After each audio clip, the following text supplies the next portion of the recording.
Upbeat, inspiring music starts softly in the background. You've all heard the story of David and Goliath, right? The shepherd boy with a sling and a stone who took down a 9-foot-tall, armor-clad giant.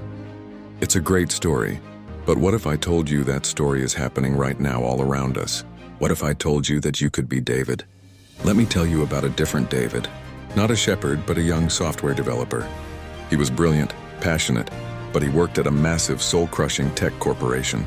And his Goliath wasn't a person, it was a project. A monstrous, sprawling piece of legacy code that everyone called the Beast. The Beast was ancient, buggy, and nobody wanted to touch it. Senior engineers, people with decades of experience, would literally run from it. It was the project that killed careers, the one that made developers quit. The company had spent millions trying to fix it, hiring expensive consultants, all of whom failed. The Beast was their giant, and it was holding the entire company hostage. Then came David. He was new, he was young, and honestly, he was a little naive. When he was assigned a small task related to the Beast, he didn't run. He got curious. He spent his evenings and weekends, not with a sling and a stone, but with a keyboard and a bottomless pot of coffee. He wasn't trying to slay the giant all at once.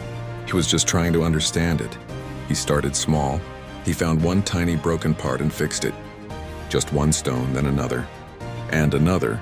He mapped out the entire system, creating documentation where there was none. People started noticing. First his direct manager, then department heads. They saw this one kid, this David, making more progress in a month than entire teams had made in a year.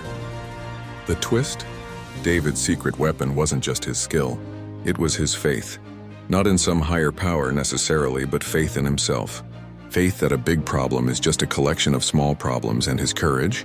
His courage was in his willingness to try when everyone else had already decided it was impossible. He started rallying others. He showed them his maps, his small victories. He inspired a small army of fellow developers who had been too intimidated to even look at the Beast before. Together, they didn't slay the giant. They tamed it. They broke it down piece by piece and rebuilt it into something new, something better. David didn't just get a promotion. He changed the entire culture of that company.